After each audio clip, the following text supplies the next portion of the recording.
This is sixth lecture of the chapter kinematics for class 11 physics. So already now regarding kinematics we have discussed lots of concepts. For example, displacement क्या है, velocity, distance, speed, uniform velocity, non-uniform velocity, uniform velocity का equation formula, non-uniform velocity का formula, फिर आपका time का displacement का equation दिया हुआ है तो उसको डिफरेंशिएट करेंगे तो क्या मिलेगा, वेलोसिटी नहीं तो स्पीड, वेलोसिटी बाय स्पीड दिया है तो उसको डिफरेंशिएट करने से, वेलोसिटी को डिफरेंशिएट करने से क्या मिलेगा, एक्सेलरेशन। एक्सेलरेशन मतलब एक सेकंड में कितना वेलोसिटी चेंज हो रहा है, rate of change of velocity. ये सब पूरा फीलिंग होना है, आपको समझना है, ए टू जेड समझना है, फंडामेंटल कॉन्सेप्ट क्लियर होना है। तो अभी हम लोग मेनली ना ये लेक्चर में मेनली ना एवरेज, हम लोग थोड़ा सा एवरेज के बारे में डिस्कस करेंगे। एवरेज हम लोग जो डिस्कस नहीं किया प्रीवियस लेक्चर्स में, अभी एवरेज पार्ट को हम लोग अभी इसमें देखना है। सो पहला क्वेश्चन में दिया हुआ है, a boy walks 3 metre east then 2 metre west, find his average speed. So देखो पहले तो ईस्ट में 3 किलोमीटर गया हुआ है, 3 किलोमीटर कहाँ पे गया हुआ है, आपका ईस्ट में गया हुआ है, ऐसा लगे 3 मीटर ईस्ट में गया हुआ है। इसका हम ईस्ट मान लिया, आपका ऊपर है, आप ये डायरेक्शन में ईस्ट मानो या ना मानो। अब उधर ईस्ट मानोगे तो उल्टा वेस्ट मानोगे, मैं ये डायरेक्शन में ईस्ट माना तो उसका फिर जब यहाँ से लेके यहाँ तक आया 3 मीटर, फिर ना फिर ईस्ट से फिर वेस्ट में जा रहा है, कितना 2 मीटर, तो फिर वापस आया, आके यहाँ पे आया, कितना आया 2 मीटर, ये है आपका 2 मीटर। और हम यहाँ पे लिखते हैं, यहाँ पे है इतना क्या है 3 मीटर, बॉडी यहाँ पे था, अभी यहाँ पे है। सो average speed, speed is a scalar quantity, speed क्या है, स्केलर क्वांटिटी है। तो एवरेज स्पीड कितना होगा, आपको स्केलर तो डायरेक्ट ऐड हो जाएगा, 3 + 5 एल्जेब्रिक सम हो जाएगा, 3 + 2 डिवाइड बाय कितना होगा आपका 5 डिवाइड बाई 5। सो कितना होगा एवरेज आपका 1 मीटर पर सेकेंड। लेकिन ना ये अगर एवरेज वेलोसिटी अगर होगा तो हम लोग से कितना लेना है, ये कितना होगा, यहाँ से लगे इतना कितना होगा, यहाँ से लगे 3 है, यहाँ से लगे 2 है, तो ये क्या होगा 1। सो एवरेज वेलोसिटी कितना होगा, वेलोसिटी वेक्टर क्वांटिटी है, वेक्टर मतलब मिनिमम वाला लेना होगा आपको, है ये सब तो पढ़ा चुका हूँ मैंने, वेलोसिटी शॉर्टेस्ट वाला होगा। सो द नेट वेलोसिटी कितना होगा, नेट वेलोसिटी होगा आपका 1 डिवाइड बाय 5, ठीक है 5। सो क्या होगा 1/5 metre per second, 1/5 metre per second. Next question देखो, a man goes from A to B at v1 speed and returns from B to A at B2 speed. Find average velocity and average speed. देखते हैं, हाँ body यहाँ से लेके यहाँ पे गया हुआ, मान लीजिए यहाँ से A लेके B तक गया, कितना स्पीड में, V1 स्पीड में गया, वापस B से लेके A में आया V2 स्पीड में, ठीक है। तो दोनों केस में जाते वक्त आते वक्त डिस्टेंस क्या होगा, सेम होगा। मान लेते हैं यहाँ पे डिस्टेंस है d, यहाँ पे डिस्टेंस क्या होगा d, लेकिन टाइम अलग अलग होगा क्योंकि वेलोसिटी अलग अलग है। अभी देखो पहले तो एवरेज वेलोसिटी कितना होगा, जाते वक्त प्लस से आते वक्त माइनस से, तो एवरेज कितना होगा 0, क्योंकि बॉडी जहाँ था वहां पे पहुंच गया। नेट डिस्प्लेसमेंट भी 0 है, नेट वेलोसिटी भी क्या होगा 0, क्योंकि velocity is a vector quantity, ठीक है।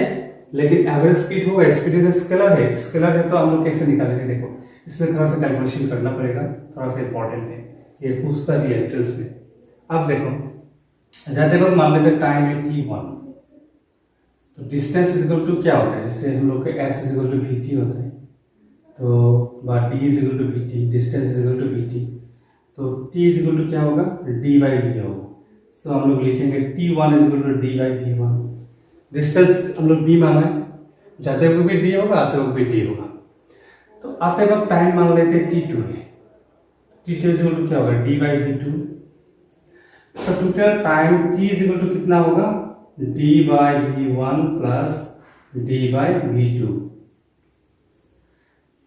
तो एवरेज स्पीड का मतलब क्या होगा, average speed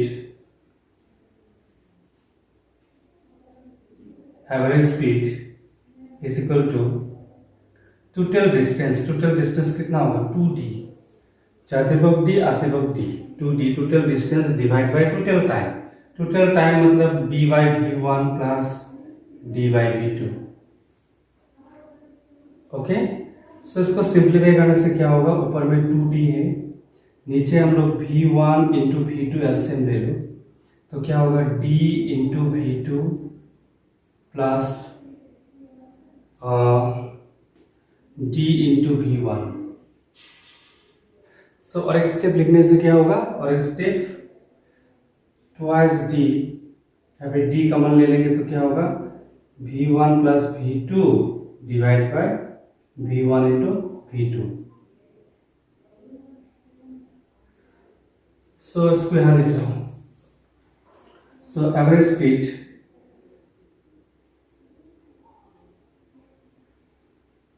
is equal to होगा, आपका यहाँ का डी हम लोग कैंसिल कर सकते हैं, तो twice v1 into v2 by v1 plus v2। Very very important, याद रखना total distance divide by total time.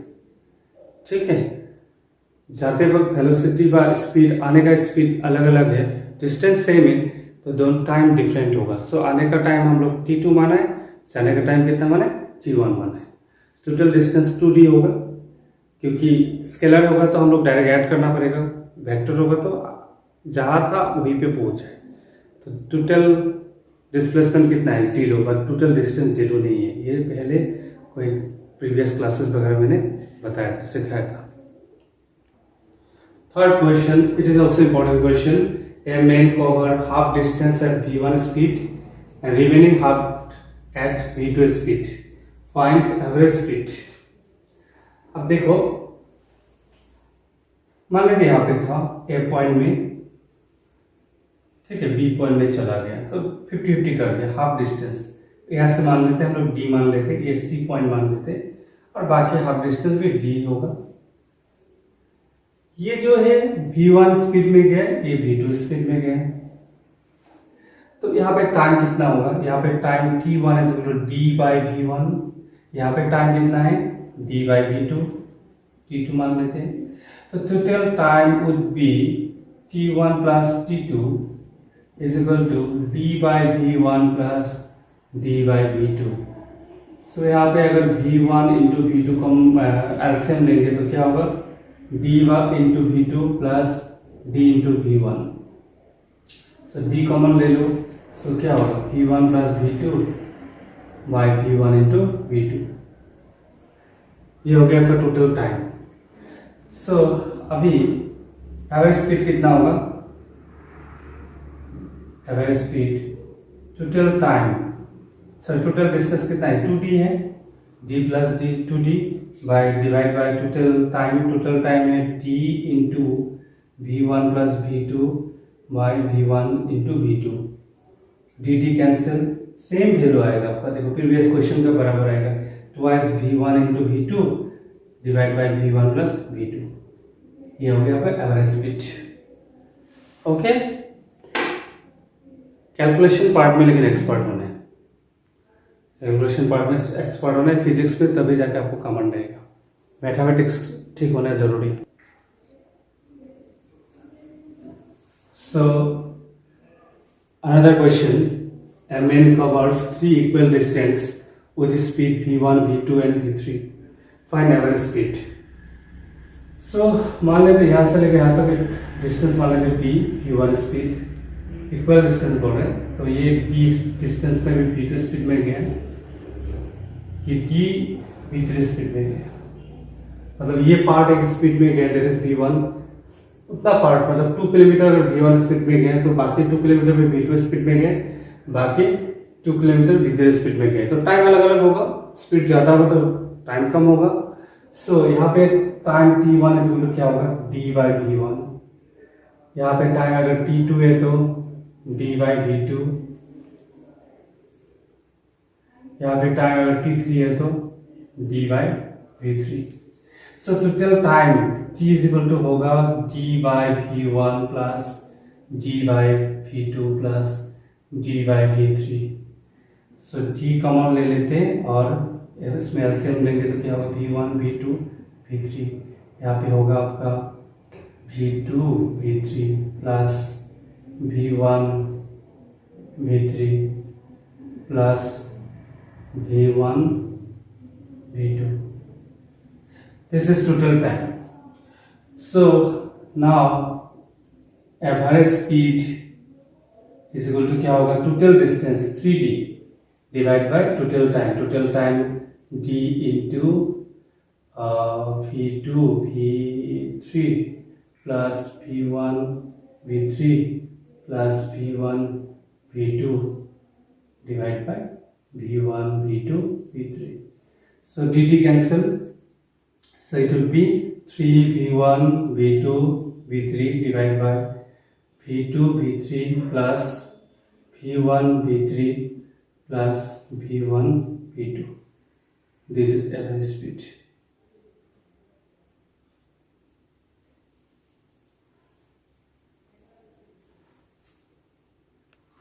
The next question is a man covers half distance with speed v and remaining half with speed v1 and v2 for equal time interval। find his average speed। थोड़ा सा critical है। तो देखो पहले हम लोग ना पूरा जर्नी को हाफ आधा आधा कर लेते। तो आधा जो है डिस्टेंस d है, बाकी आधा डिस्टेंस कितना है d है। तो ये जो d डिस्टेंस है कितना स्पीड में मूव कर रहे हैं v। सो इसमें टाइम कितना लगेगा, यहाँ से लेके यहाँ मतलब t इनिशियल मान लेते हैं, यहाँ से यहाँ तक टाइम लग रहा है t initial d by v।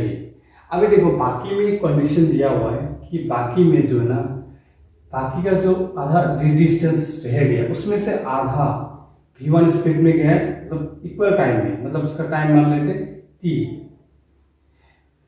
और इसमें v2 स्पीड में गया उसमें भी टाइम t है, टाइम इक्वल है, इक्वल टाइम में आधा आधा में कवर हुआ है। ठीक है। सो ऑलरेडी मालूम है, यहाँ पे जो मान लेते हैं ये जो डिस्टेंस होगा यहाँ से लेके यहाँ तक, यहाँ से लेके यहाँ तक डिस्टेंस है वो है v1t, और यहाँ से लेके यहाँ तक जो डिस्टेंस है वो क्या है v2t। तो टोटल डिस्टेंस मतलब यहाँ से लेके यहाँ तक d था ना, तो d इज इक्वल टू हम लोग क्या लिखेंगे v1t प्लस v2t। ओके। सो यहाँ से t कॉमन लेने से ना t इज इक्वल टू क्या हो जाएगा d by v1 plus v2। But t तो जो है ना यहाँ से लेके यहाँ तक ही है ना, समझ में आ रहा है। तो पूरा टाइम, पूरा यहाँ से लेके यहाँ तक टाइम कितना होगा 2t, यानी 2t इज इक्वल टू क्या हो जाएगा after 2d by v1 plus v2। Confuse होने का थोड़ा चांसेस है यहाँ पे। एक्चुअली ना ये टाइम है ना, ये टाइम है, इतना टाइम है, तो पूरा टाइम कितना होगा 2t होगा। 2t मतलब 2d by v1 plus v2। सो अभी देखो, अभी एवरेज स्पीड निकालने के लिए टोटल टाइम कितना है, टोटल डिस्टेंस कितना है 2d, ये d है, ये d है 2d, divide by total time कितना है। एक तो टाइम हो गया v by d by v plus, और एक टाइम क्या है 2d, डायरेक्ट पुट कर दिया 2t है तो t plus t 2t, direct 2d by v1 plus v2। इसको सोल्व करने से हम लोग को मिल जाएगा। मैं तो अभी जनरल फॉर्मूला दे रहा हूँ, you are given general formulas, लेकिन यहाँ पे आपको दिया रहेगा जैसे फर्स्ट 40 किलोमीटर मान लो 20 मीटर पर सेकंड में मूव कर रहे हैं, बाकी 40 किलोमीटर मूव कर रहे हैं मान लो 40 किलोमीटर, बाकी 5 सेकंड में आधा, मतलब 20 किलोमीटर, बाकी 5 सेकंड में आधा, 20 स्पीड अलग अलग करके दे देगा, तो डेटा अलग अलग करके दे देगा, वो वैल्यू दिया रहेगा, then you have to use this formula. थोड़ा सा है, थोड़ा सा प्रैक्टिस करने से क्लियर हो जाएगा, और इमेजिनरी करना, एक्चुअल में क्या हो रहा है उसको समझने की कोशिश करना, तब गलती होने का चांसेस बहुत कम होगा। Here the question number 6, a bus cover half distance at speed v and remaining half at speed v1 for 1/3 time and V2 2/3 time. Find average speed. Same question as previous question, पहले थोड़ा half में था, मैं थोड़ा सा diagram बनाया था, आप खुद सॉल्व कर लेना। से मान लो कि पूरा जर्नी को मैंने पहले आधा कर दिया, यानी डी डिस्टेंस जो मूवमेंट हुआ वी स्पीड में, तो यहाँ पे टाइम कितना होगा d/v, तो यहाँ का यहाँ टाइम मिल गया आपको। फिर यहाँ पे जो बाकी जो d है उसमें से आपका 1/3 मतलब 1/3 आपका कितना स्पीड में है v1 जो टाइम है वो 1/3 है, 1/3, और ये जो टाइम है v2 स्पीड जो है वो टाइम है आपका 2/3। तो आराम से क्वेश्चन बना लेना, प्रीवियस जैसे मैंने जो क्वेश्चन बनाया आराम से सब कर देना, ये इंपॉर्टेंट है एंट्रेंस के लिए।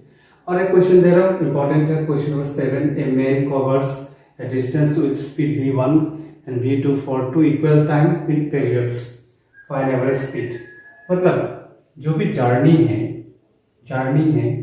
मतलब जर्नी को मैं टाइम में भाग, डिस्टेंस में नहीं, टाइम में भाग कर देना, मतलब टी टाइम जो मूवमेंट हुआ है v1 स्पीड में, बाकी जो टी टाइम है वो मूवमेंट हुआ है v2 स्पीड में, ठीक है। तो अभी ये डिस्टेंस कितना होगा यहाँ से लेके यहाँ तक v1t, हाँ यहाँ पे डिस्टेंस d मान लेते हैं, d1 मान लेते हैं, और यहाँ पे जो डिस्टेंस होगा d2 मान लेते हैं, तो क्या होगा v2 इंटू टी होगा। डिस्टेंस मतलब velocity into speed into time, speed into क्या होता है टाइम। सो अभी एवरेज स्पीड निकालने से क्या होगा, एवरेज स्पीड, टोटल डिस्टेंस कितना है, टोटल डिस्टेंस है v1t plus v2 into T divide by 2t। So t common ले लो तो v1 plus v2, T cut जाएगा divide by 2, this is average speed. इस बार लेकिन सिंपल आ गया, ठीक है, इस बार सिंपल हो गया v1 plus v2 by T. अगर डायरेक्ट ऐसा क्वेश्चन आए, ये तो मैंने फॉर्मूला बना दिया, डायरेक्ट ऐसा क्वेश्चन आए तो डायरेक्ट जैसे मान लो कि पहला 20 मिनट में मूवमेंट हुआ है 40 metre per second, second 20 minute में मूवमेंट हुआ है 60 मीटर पर सेकेंड, तो आप क्या करोगे 40 प्लस 60 डिवाइड बाई क्या करोगे 2, एवरेज मिल जाएगा। इस केस में इजीली मिल जाता है, लेकिन वो प्रीवियस जो क्वेश्चन किया था उसमें लेकिन नहीं मिलेगा, उसमें थोड़ा अच्छा सॉल्व करके देखना है। Okay, this is all about what average speed. जितना भी पॉसिबल एवरेज निकालने के देगा उतना मैंने बता दिया, ठीक है। प्रैक्टिस करना, प्रैक्टिस जितना करोगे उतना आपको इजी होता जाएगा। खुद को पूछना, एनालिसिस करना, रियल लाइफ को देखना, क्या हो रहा है एग्जैक्टली जानने की कोशिश करो। ये सब याद करके कुछ होने वाला नहीं है, आप कहीं भी पढ़ो, याद करके कुछ होने वाला नहीं है, आपको समझना है। You have to give quality time, जो भी टाइम देगा यहाँ से एक अच्छा डायरेक्शन मिल जाएगा। बहुत सारा मेरे लाइफ में भी देखा है, 11-12 में थोड़ा सा सीरियस जो था उनका करियर बहुत अच्छा बन गया। यहाँ पे कंपटीशन बहुत ही कम है क्योंकि बहुत सीरियस स्टूडेंट बहुत कम होता है। 10 में तो बहुत कंपटीशन होता है कि बहुत सारे स्टूडेंट में अच्छा मार्क्स ले लेते हैं, बट हायर सेकेंडरी में क्या होता है, जो भी थोड़ा सा टाइम इन्वेस्ट करते हैं, मेन है टाइम इन्वेस्टमेंट, मतलब क्वालिटी टाइम इन्वेस्टमेंट, उनका करियर अच्छा हो जाता है। बाकी कितना भी अगर 90 10 भी किया है, पोजीशन भी मिला क्लास 10 में, अगर टाइम इन्वेस्ट नहीं किया तो कुछ होने वाला नहीं है, ठीक है। मेरे बैच का भी 1-2 स्टूडेंट देखा, बहुत अच्छा परसेंटेज मैट्रिक में हायर सेकेंडरी सेकेंड डिवीजन मिल गया, एंट्रेंस भी क्वालिफाई नहीं हुआ। लेकिन हम लोग एवरेज टाइप के स्टूडेंट था, हम लोग थोड़ा सीरियसली टाइम दिया तो ऑलरेडी इंजीनियरिंग क्रैक हो गया, तो अच्छा खासा फ्यूचर है। Okay fine.